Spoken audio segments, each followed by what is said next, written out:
ഞാനിന്ന് ഉണ്ടാക്കാൻ പോകുന്നത് എക്സ്കവേറ്റർ മാതൃകയാണ്.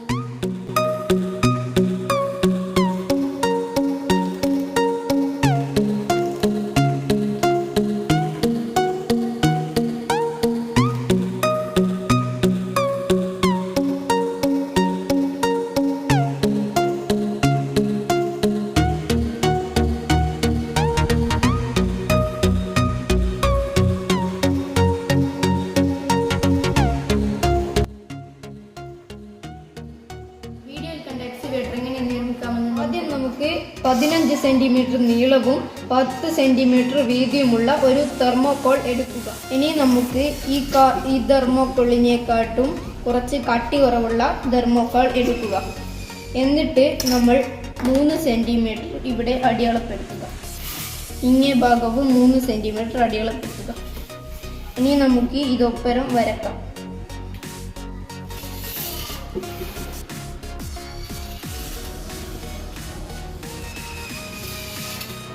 ഇതെന്തിനാണ് ചെയ്യുന്നതെന്ന് വെച്ചാൽ ഇതിൻ്റെ ഈ ഒരു ഭാഗത്തിന് വേണ്ടിയാണ്. ഇനി നമുക്ക് ഇവിടെ 13 സെന്റിമീറ്റർ അടയാളപ്പെടുത്താം. എന്നിട്ട് കുറച്ച് അങ്ങോട്ടായി 14 സെന്റിമീറ്ററും അടയാളപ്പെടുത്തുക.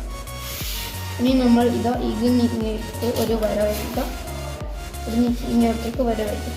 ഇത് ഇനി നമുക്ക് മുറിച്ചെടുക്കാം. ഈ 2 പീസുകളെ നമുക്ക് ചാർട്ട് കൊണ്ട് പൊതിഞ്ഞെടുക്കാം.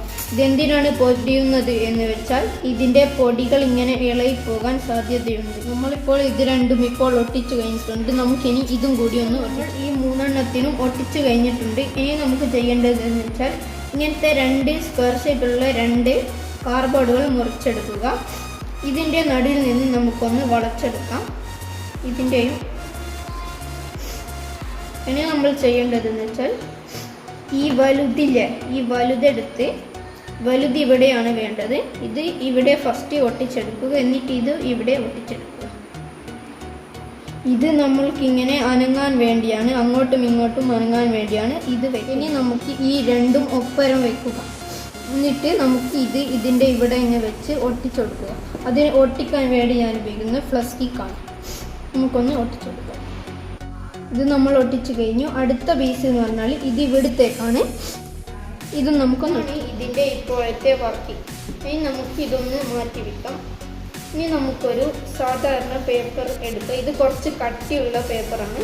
നിങ്ങൾക്ക് വേണമെങ്കിൽ കാർഡ്ബോർഡും എടുക്കാവുന്നതാണ്. ഇനി നമുക്ക് ഇതിൻ്റെ കോരിക്ക് വേണ്ടിയാണ് ആക്കുന്നത്. ഇതിനു വേണ്ടി ഈ ഒരു ഷേപ്പിൽ മാർക്ക് ചെയ്യുക. ഇതേപോലത്തെ 2 എണ്ണം ആക്കണം. ഇത് നമുക്ക് മുറിച്ച് കൊണ്ടുവരാം. ഇപ്പോൾ ഞാൻ ഇതൊക്കെ മുറിച്ചെടുത്തിട്ടുണ്ട്. ഇനി ഇങ്ങനത്തെ ഒരു പീസ് മുറിച്ചെടുക്കേണ്ടതുണ്ട്. ഇതെന്തിനാണെന്ന് വെച്ചാൽ ഇതിങ്ങനെ ഒട്ടിച്ചെടുക്കേണ്ടതാണ്. ഇതേപോലെ ഒട്ടിച്ചിട്ടാണ് ഇതിൻ്റെ അടിഭാഗം സെറ്റാക്കുന്നത്. ഇത് ഇങ്ങനെയും ഇങ്ങേ ഭാഗത്ത് ഇതും വെച്ച് നമുക്ക് ഒട്ടിച്ചിട്ട് മുറിച്ചെടുത്ത കാർഡ്ബോർഡ് നമ്മളിപ്പോൾ കോരി പോലെ ആക്കിയിട്ടുണ്ട്. ഇനി നമ്മൾ നേരത്തെ ആക്കി വെച്ച ഇതിലേക്ക് ഇത് ഫിക്സ് ചെയ്യണം. അതിനുവേണ്ടി നമ്മൾ ഒരു കാർഡ്ബോർഡ് എടുത്ത് അതിനെ വളച്ചെടുക്കുക. ഇത് നമ്മൾ നേരത്തെ ചെയ്തതുപോലെ ഇങ്ങനെ വളയാൻ വേണ്ടിയാണ് ഉപയോഗിക്കുന്നത്. ഇതിനെ നമുക്ക് ഒട്ടിച്ച് ഇതിന് കോരി ഒട്ടിച്ച് കഴിഞ്ഞിട്ടുണ്ട്. ഇപ്പോഴാണ് ഇതിന് എക്സ്കവേറ്ററിൻ്റെ രൂപം കിട്ടിയിട്ടുള്ളത്. ഇനി നമുക്ക് ഇതിനെ കൺട്രോൾ ചെയ്യേണ്ട സെക്ഷനിൽ ഇനി നമുക്ക് ഈ ഒരു വലുപ്പത്തിലുള്ള കാർഡ്ബോർഡുകൾ 8 എണ്ണം എടുക്കാം. ഇപ്പോൾ നമ്മൾ 8 എണ്ണം എടുത്തിട്ടുണ്ട്. ഇനി നമുക്ക് ചെയ്യേണ്ടതെന്ന് വെച്ചാൽ ഇതിനെ 3 ഭാഗങ്ങളാക്കി മാറ്റാം. ഇതേപോലെ ഇപ്പോൾ നമ്മൾ എല്ലാം ഇങ്ങനെ 3 ഭാഗങ്ങളായി മടക്കിയിട്ടുണ്ട്. ഇനി എന്താണ് ചെയ്യേണ്ടതെന്ന് വെച്ചാൽ ഇനി ഇത് ഈ ഭാഗങ്ങളിലേക്കായി ഒട്ടിച്ചു കൊടുക്കണം. ഇതെന്തിനാണ് ഒട്ടിക്കുന്നതെന്ന് വെച്ചാൽ ഈ നൂലുകൾ പൊട്ടാതെ നിൽക്കാൻ വേണ്ടിയാണ്. ഇതെവിടെയൊക്കെയാണ് ഇങ്ങനെ ഒട്ടിക്കേണ്ടത് എന്ന് ഞാൻ പറഞ്ഞു തരാം. ഇപ്പോൾ ഈ കറുപ്പ് വരകൾ വരഞ്ഞ സ്ഥലത്താണ് ഇതിങ്ങനെ ഒട്ടിക്കേണ്ടത്. ഇത് ഈ ഒരു രീതിയിലാണ് ഒട്ടിക്കേണ്ടത്. ഇങ്ങനെ നമുക്ക് എല്ലാം നമ്മൾ ഇതെല്ലാം ഒട്ടിച്ചിട്ടുണ്ട്. ഇനി നമ്മൾ ചെയ്യേണ്ടതെന്ന് വെച്ചാൽ ഇതേപോലെ തെർമോകോൾ ഈ പീസിലാക്കിയിട്ട് ചാർട്ട് കൊണ്ട് ഒന്ന് മൂടിയെടുക്കാം. ഇനി നമുക്ക് ഇതേപോലത്തെ 3 എണ്ണം എടുക്കാം. ഇങ്ങനത്തെ 3 എണ്ണം നമ്മൾ എടുത്തിട്ടുണ്ട്. ഇതെന്തിനാണെന്ന് വെച്ചാൽ ഇത് ഇങ്ങനെ മടങ്ങാൻ വേണ്ടിയൊക്കെയാണ്. ഇനി നമുക്ക് ഇത് ആവാൻ വേണ്ടി നേരത്തെ ചെയ്തതുപോലെ കാർഡ്ബോർഡ് മടക്കിയെടുക്കാം. ഇതേപോലെ 3 എണ്ണം നമുക്കാക്കാം. നമ്മളിപ്പോൾ 3 എണ്ണം എടുത്തിട്ടുണ്ട്. ഇതെന്താണ് ചെയ്യേണ്ടതെന്ന് വെച്ചാൽ ഇത് ഇവിടെ ഇങ്ങനെ ഒട്ടിക്കുക. നേരത്തെ ചെയ്തതുപോലെ തന്നെ ഇത് ഇങ്ങോട്ടേക്ക് മടങ്ങുകയും ഇങ്ങോട്ടേക്ക് വരികയും വേണം. ഇത് നമുക്ക് ഒട്ടിച്ചിട്ട് കാണാം. നമ്മളിപ്പോൾ ഈ 3ഉം ഒട്ടിച്ചിട്ടുണ്ട്. ഇതിങ്ങനെ ആവുന്ന രീതിയിലാണ് വേണ്ടത്. ഇത് ഇങ്ങനെ അനക്കുമ്പോഴാണ് ഇതും ഇങ്ങനെ അനങ്ങുന്നത്. നമുക്ക് കുറച്ച് കട്ടിയുള്ള നൂലെടുക്കാം. എന്നിട്ട് നമുക്ക് ഇവിടെ ഒന്ന് ഒട്ടിച്ചെടുക്കാം. ഈ ഒരു ഭാഗത്താണ് ഒട്ടിക്കേണ്ടത്. ഇനി നമ്മൾ ഈ നൂലിൻ്റെ അറ്റമെടുത്ത് ഇതിൻ്റെ ഉള്ളിലൂടെ കാറ്റാം.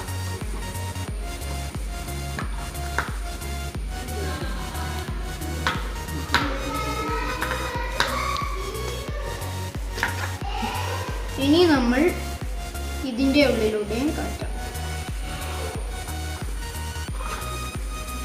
എന്നിട്ട് ഇതിലൂടെ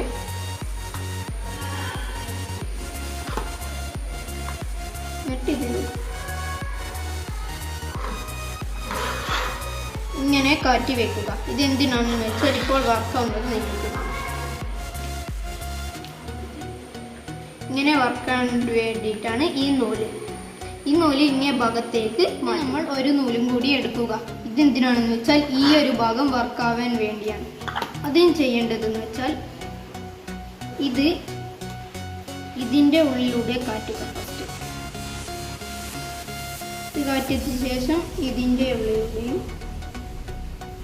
ഇത് കാറ്റിയതിന് ശേഷം ഇതിൻ്റെ ഉള്ളിലൂടെയും എന്നിട്ട് നമുക്ക് ഈ ഒരു ഭാഗത്തൊന്ന് കെട്ടിക്കൊടുക്കാം.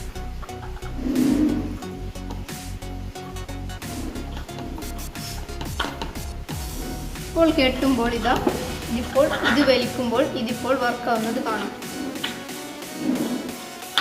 ഇനി ഒരു കുഞ്ഞു നൂലെടുത്ത് ഇതിൻ്റെ നടുവിലത്തെ ഉള്ളിൻ്റെ ഉള്ളിൽ കയറ്റി നമുക്കിവിടെ ഒന്ന് കെട്ടിക്കൊടുക്കാം.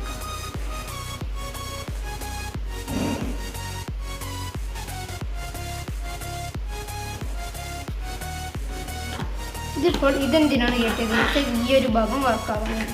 ഇപ്പോൾ ഇതിൻ്റെ വർക്കിംഗ് കണ്ടീഷൻ ഫുള്ള് ആയിട്ട് ഈ ഒരു ഹാൻഡിലേക്ക് ഇതിൻ്റെ കൺട്രോളിലേക്ക് മാറ്റാം. അതിനു വേണ്ടി നമ്മൾ ചെയ്യേണ്ടത് ഈ ഒരു ഭാഗം ഇവിടത്തേക്ക് ഒട്ടിച്ചു കൊടുക്കണം. ഇപ്പോൾ നമ്മളെല്ലാം ഒട്ടിച്ച് കഴിഞ്ഞിട്ടുണ്ട്. ഇപ്പോൾ ഇതിൻ്റെ പണിയെല്ലാം കഴിഞ്ഞു. ഇതിൻ്റെ വർക്കിംഗ് കണ്ടീഷൻ നമ്മൾ കൂടുതൽ അമരുന്നതിനും കൂടുതൽ പൊന്തുന്നതിനും വേണ്ടി നമുക്കൊരു കാര്യം ചെയ്യാം. അതെന്താണെന്ന് വെച്ചാൽ ഇങ്ങനത്തെ ഒരു സാധനം, ഒരു കാർഡ്ബോർഡ് എടുത്ത് ഇതിനെ നമുക്ക് 3 വശങ്ങളാക്കി മാറ്റാം. അതിനെ നമ്മൾ ഇങ്ങനെ ഒട്ടിച്ചെടുത്ത് ഓരോ ഭാഗങ്ങളിൽ ഇവിടെയും ഒട്ടിച്ച് നമ്മൾ ഇവിടെയും ഒട്ടിച്ചിട്ടുണ്ട്. നമുക്കിനി ഇതിനെ ഒന്ന് മോഡലാക്കി എടുക്കാം. ഇനി നമുക്ക് ഇതിൻ്റെ വർക്കിംഗ്